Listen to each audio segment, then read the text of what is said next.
Welcome back to Real Life Reviews, and in this video we're going to take a look at the Asics Gel Noosa Tri 12. More to the point, we're going to compare the Tri 12 with the very popular and successful Tri 11 and just see what Asics might have done to improve what was an already outstanding triathlon shoe. When we first reviewed the 11 here on Real Life Reviews, the first comment we made was about the colour and getting noticed. Well, that hasn't changed. You will get noticed wearing the Asics shoe. There is no doubt about it. This is the Flash Coral. Looks rather pink to me. Not that I mind that. I quite like it actually. But you do get very bright colours. So from that point of view, things haven't changed that much at all. They are definitely bright. Let's focus on some of the key differences though, because Asics really have put some thought into what they've changed.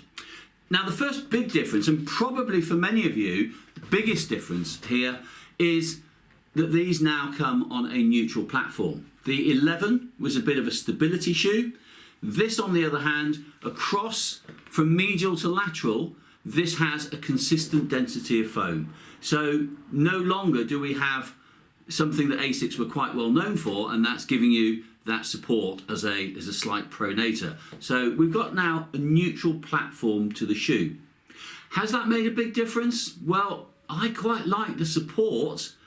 Have I noticed it massively? Not so far. So big change, I think more in name than anything else. However, the first thing you'll notice when you actually pick this shoe up is it's incredibly light. It is lighter than the 11 and lighter by about 40 grams. Just watch. Here we have the Real Life Reviews scales, and if I place the 12 onto the scales carefully, let go, we have 237 grams. If I take the 12 off and replace that with the 11, 277 grams. Well, there we go. Exactly 40 grams difference. So this shoe is lighter and it definitely feels more responsive. So there's a tick in the box there for the 12 over the 11. Lighter and more responsive to run with. We do though still have the gel pod in the heel. So we've got that firmness for those of you that are heel strikers. But there is no doubt, and we'll come to the sole in a moment, that this is a shoe designed for a mid-foot toe off, in my opinion, a mid-foot toe off, encouraging you to run that little bit quicker.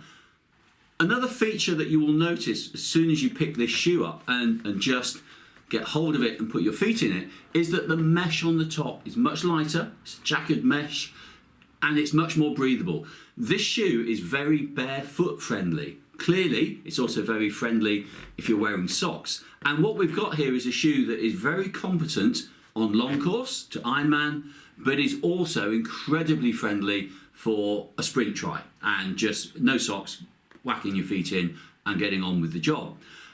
There's no doubt that the previous iteration, the 11, did that job very well. This, I believe, does the job better. This 11 has survived quite a few marathons at the end of an Ironman, including the horrible conditions of the Outlaw 2019, where your feet were just soaking wet from the word go. The mesh on this is better, no question about that at all. You've probably already noticed that this shoe's got elastic laces in, and the 12 comes with elastic laces, whereas the 11 didn't. I've had to put those into the 11. This shoe comes with the Caterpie laces fitted. If that's not your scene, not a problem, because the shoes do come with normal laces. So if you want normal laces and want to have your version of that comfort, that's great, but they do come with elastic laces. I've got to say, these are not my favourite type of elastic lace. However, that's very subjective, and at least Asics are nodding in exactly the right direction. They want a shoe that's quick to change, quick to transition, and easy to put on. So elastic laces, that's a plus point as far as I'm concerned. So I've mentioned transition. Next up for the differences, well, this shoe has a tab on the back to help you pull the shoe on.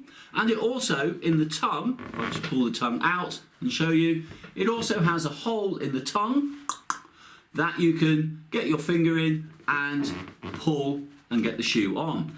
The 11 had no hole in the tongue and had no tab.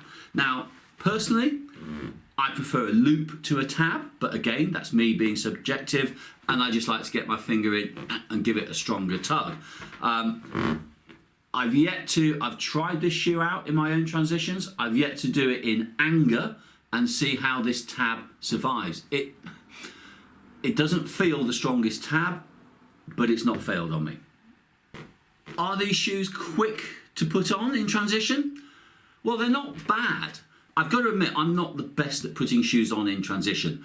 I'm getting on a bit, I'm quite stiff, I'm not very flexible, and I'm probably not the best one to really judge on it. However, what I will point out is, with the hole in the tongue, when you put your finger in the tongue and you pull, what you get is a curling of the tongue. So if I do that and try and show the camera and pull, there we see what happens to the tongue. So if I've got a loop and the tongue and I'm pulling the shoe to get my foot in, well, it gives me that curl to the tongue. It's manageable. It just means you've got to practice and you've got to get your fingers right so that you don't end up with the tongue curled on top of your foot and discomfort. There you go. Moving to the outsole of this shoe, we kind of mentioned before about a bit of tougher rubber on the heel for the heel striker, so we don't wear down too much there. It is very much a horseshoe type configuration, which is leaning towards a midfoot toe off strike and move, and I've got to say I like it. I'm somebody that doesn't naturally go for a neutral platform. This is a neutral platform with a toe off, and I found these shoes to be quick. They feel quick, they're light, they're responsive, and that works. Something that is probably very minimal, but I like, is the pattern change on the sole. And what we've now got is we've got some horizontal ribbing and grip on the shoe. And if I take the 11 and show you that, you'll see it's completely the other way around on the 11. And what this does, this means that when we're on a lot of these courses that have a little bit of mixed terrain and a bit of track and a bit of towpath, as well as pavement and road, it means you do have that extra little bit of grip and confidence in the purchase. They're not a trail shoe, they're not designed for off-road running, but there is a better grip. There's something there to help you and stop you just slipping that bit more. And that is something that I have definitely noticed in wearing these shoes over the last 2 to 3 months. So fit and comfort, where do these sit? Beautiful. My normal running shoe size is UK 8 to 8.5, European 42.5. This is a European 42.5, and it's absolutely perfect for me. They do only come in one width. As a men's, that's a D, and as a women's, as a B. So that's quite average. And if you want a particularly wide fitting, you're probably not going to suit this shoe, and you will have more problems on a quick transition.